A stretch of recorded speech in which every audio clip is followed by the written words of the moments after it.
বিভিন্ন বিজেপি শাসিত রাজ্যে বাঙালি পরিযায়ী শ্রমিকদের উপর আক্রমণ হচ্ছে কেন? বিজেপি জবাব দাও, শুভেন্দু অধিকারী জবাব দাও। ভারতীয় বাঙালির উপর বিভিন্ন রাজ্যে আক্রমণ হচ্ছে কেন? অমিত শাহ মোদী জবাব দাও। বাঙালি পরিযায়ী শ্রমিকদের উপর আক্রমণ মানছি না, মানবো না। বাঙালি শ্রমিকদের বাংলায় কাজ থাকা সত্ত্বেও বাইরে রাজ্যে যেতে হচ্ছে কেন? মুখ্যমন্ত্রী জবাব দাও। ভূমিপুত্র সংরক্ষণের দাবিতে বাংলা পক্ষ লড়ছে। বাঙালির বাংলায় কাজের দাবিতে বাংলা পক্ষ লড়ছে। জয় বাংলা, বাঙালি শত্রুদের চামড়া, বাঙালি শত্রুদের চামড়া। ওড়িশায় বাঙালির ওপর বাঙালিকে মারছো কেন? জবাব চাই, জবাব দাও। বাঙালির স্বার্থে বাংলা পক্ষ লড়ছে। ভূমিপুত্র সংরক্ষণের দাবিতে লড়াই চলছে। বাঙালি তোমার ভয় নাই, বাঙালি তোমার ভয় নাই, পরিযায়ী শ্রমিকদের ভয় নাই, বাঙালি হকারদের ভয় নাই, বাঙালি ব্যবসায়ীদের ভয় নাই, বাঙালি ফেরিওয়ালদের ভয় নাই, বাঙালি তোমার ভয় নাই।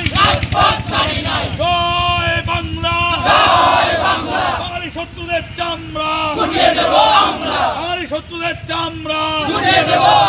জয় বাংলা। अब 2 कोटी बिहारी को खिलाता আমরা খেলাতা পেলাতা। ভাই আমাদের এত এক্সট্রা, আমাদের ছেলেপুলে বাইরে গিয়ে লাট খাবে, কুকুর বিড়ালের মতো ব্যবহার হবে, আর এখানে এসে বলবে খেলাতা পেলাতা, ধন্যবাদ জানিয়ে যাবে। এটা হতে পারে না, এটা চলতে পারে না। যার যার নিজের জায়গায় বুঝে নাও ভাই। তোমার এলাকায় কাজ নেই, তোমার সমস্যা। আমার এলাকায় কাজ আছে, সেটা আমার ভাইরা খেলো। খুব স্পষ্ট কথা। আচ্ছা, আজকে যে ছেলেটি উড়িষ্যায় গেছে, আজকে মুর্শিদাবাদের যে ছেলেটি উড়িষ্যায় গিয়ে লাইফ থ্রেট হয়েছে, সে যদি খড়গপুরের কাজটা পেত, সে যেত না? যেত না? কি যেত কি যেত না? হ্যাঁ, আজকে মালদার যে ছেলেটা, ঠিক আছে, যে মুম্বাইতে গিয়ে মার খেয়েছে, সে যদি লজিস্টিক্সে চাকরি পেত হুগলিতে বা হাওড়ায়, যেত কি যেত না? গত কয়েকদিন ধরে কাশ্মীরে যে বর্বরচিত কাপুরুষিত জঙ্গি হামলা হয়েছে, তারপর থেকে বিজেপি শাসিত বিভিন্ন রাজ্যে বাঙালি পরিযায়ী শ্রমিক, ব্যবসায়ী, ফেরিওয়ালাদের ওপর শুরু হয়েছে চরম নির্যাতন, আক্রমণ, অত্যাচার। পশ্চিমবঙ্গের যারা মুর্শিদাবাদ জেলা, মালদা জেলা, বীরভূম জেলা, পূর্ব মেদিনীপুর, পূর্ব বর্ধমান, দক্ষিণ 24 পরগনা, বীরভূম, বিভিন্ন জেলার বাঙালিদের সেখানে ধরে পিটানো হচ্ছে, লুট করা হচ্ছে, বাংলাদেশি তাকে গ্রেপ্তার করানো হচ্ছে, রাস্তায় তাকে ধরে রাখা হচ্ছে, নারী থেকে পুরুষ আলাদা করে নিয়ে যাওয়া হচ্ছে, বস্তি ভেঙে দেওয়া হচ্ছে এবং তাদের তাড়িয়ে তাড়িয়ে পশ্চিমবঙ্গে ফেরত পাঠিয়ে দেওয়া হচ্ছে। এরা কেউ বাংলাদেশি না, তার কারণ এদের কাউকে ধরে কিন্তু ফরেনার্স অ্যাক্টের আইন দিচ্ছে না, এদের কাউকে তারা যে বাংলাদেশে চালান করে দিচ্ছে এরকম নয়, শুধু এরা হচ্ছে কি পশ্চিমবঙ্গে তারা পালিয়ে ফেরত চলে যায়। এই অসহ্য অবস্থা উড়িষ্যাতেও হয়েছে, গুজরাটে হয়েছে, সুরাতে হয়েছে। উড়িষ্যায় বলছে যে বাসগুলোকে বাংলা থেকে বাস এলে জ্বালিয়ে দেবে, তারপরে পেটানো হবে। এবং গুজরাটে বিশেষ করে যেটা করছে সেটা হচ্ছে যে যারা স্বর্ণ শিল্পী, সেখানে যারা সোনার শিল্পী, সেখানে যারা হীরের শিল্পী, মহারাষ্ট্র এই ঘটনা ঘটছে। রাস্তায় আটকে ফেরিওয়ালাদের পেটানো হচ্ছে, বাচ্চা বাচ্চা ছেলে বয়স্ক বাঙালি ফেরিওয়ালাকে পেটাচ্ছে। এই ভয়ঙ্কর জিনিস সহ্য করা যায় না, বারবার ঘটছে, এটা প্রথমবার না। এর আগের বার যখন উড়িষ্যা একই ঘটনা ঘটেছিল, বাংলা পক্ষ উড়িষ্যা ভবন ঘেরাও করে বন্ধ করে তাদের কাছ থেকে সেখানকার সেক্রেটারি লেভেলকে ওখানে ফোনে বলতে বাধ্য করেছিল আমরা আক্রমণ বন্ধ করব। কিন্তু আমরা দেখলাম বারংবার এই জিনিসটা হচ্ছে। তাই বাংলা পক্ষের স্পষ্ট দাবি যে পশ্চিমবঙ্গ সরকার এরকম শুধু এই কি দিলীপ ঘোষ হয়েছে কি না হয়েছে এইসবের মধ্যে যেন না হয়, তারা দ্রুত পদক্ষেপ নিক। এক, দ্বিতীয় কথা, মমতা বন্দ্যোপাধ্যায় যে বলেছেন মুখ্যমন্ত্রী যে পশ্চিমবঙ্গ 4-5টা রাজ্যের বোঝা বইছে, কেন বইছেন? পশ্চিমবঙ্গের 21 লাখ লোক বাইরে, সেখানকার শ্রমিক, পরিযায়ী শ্রমিক, তারা কুকুর বেড়ালের মতো থাকবে, লাঠি চাটা খাবে। আর এখানে 2 কোটি মানুষ বিহারের, ঠিক আছে, 10 লাখ মানুষ উড়িষ্যার, তারা সেখানে বসে যাবে আর আমরা এরকম ভাবে তাকিয়ে তাকিয়ে দেখবো? এটা হতে পারে না। পশ্চিমবঙ্গ সরকার খুব স্পষ্ট, ভূমিপুত্র সংরক্ষণ চালু করুক। সেটা পশ্চিমবঙ্গের যত শিল্প হচ্ছে, সেখানকার চাকরি হোক, হকারি স্পট হোক, ব্যবসা হোক, সবকিছু ভূমিপুত্র সংরক্ষণ। এবং শেষ কথা, দেখুন, বাংলা পক্ষ আইন সংবিধান মেনে চলে। আমরা সকলকে বলবো আইন সংবিধান মেনে চলবেন। বিজেপি ভারতে জাতিতে জাতিতে একটা এই যে আক্রমণ চালিয়ে দিচ্ছে, এরা ফাঁদে পা দেবেন না। কিন্তু একটা জাতিকে টার্গেট করে, বাঙালি জাতিকে টার্গেট করে মেরে মেরে মেরে মেরে অত্যাচার করে করে আপনি কাহাতক তাকে যদি একদম কোণঠাসা করে দেন, সে প্রতিটি বাঙালি বাংলা পক্ষের এই আইন সংবিধান মানার কথা শুনবে?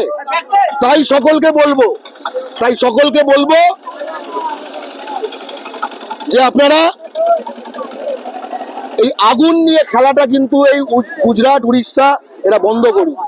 আগুন জ্বালালে কিন্তু শুধু একটা জায়গায় থেমে থাকে না, পুরো বন বাদার জ্বালিয়ে দেয়। আমাদের কাছে ফোন আসছে আসাম থেকে, মুম্বাই থেকে, এমনকি হরিয়ানা থেকে, বিভিন্ন রাজ্যে হচ্ছে। সমাধানটা কি? বাংলা পক্ষ কি মানে সমাধানটা কি, এখন পরামর্শটা কি দিচ্ছে বা কি করতে চাইছে? এর স্পষ্ট সমাধান, দীর্ঘমেয়াদে স্থায়ী এবং সমাধান হচ্ছে ভূমিপুত্র সংরক্ষণ। আজকে পানতলায় 6 থেকে 10 লাখ লোক বাইরের রাজ্যের কাজ করে। আজকে খড়গপুরে 3-4 লাখ লোক বাইরের রাজ্যের কাজ করে। আজকে আসানসোল শিল্পাঞ্চলটা প্রায় জেলাটাই আজকে প্রায় পূর্ব বিহার হয়ে গেছে। আজকে হলদিয়াতে কয়েক লাখ বাইরের রাজ্যের লোক কাজ করে, 10 লাখ লোক কাজ করে লজিস্টিক সেক্টরে, হুগলি হাওড়া ইয়েতে, ঠিক আছে। গঙ্গার 2 পারে, হুগলি হোক, উত্তর 24 পরগনা হোক, সেখানে কয়েক লাখ কাজ করে, ঢুকে ঢুকে এখন এমপি হয়ে গেছে। আগে এমএলএ অব্দি হতো, এখন এমপি পর্যন্ত হয়ে গেছে বহিরাগতরা। আপনি ফারাক্কায় চলে যান, কোনো বাঙালিকে সেখানে কাজ দেয় না, সেখানে বাইরের লোক কাজ করে।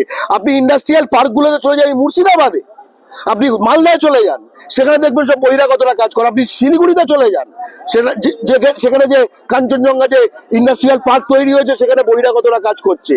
এই জিনিস চলতে পারে না। ভূমিপুত্র সংরক্ষণ চাই। বাংলায় কাজ আছে, বাঙালির কাজ নেই, এইটা হচ্ছে বাস্তব।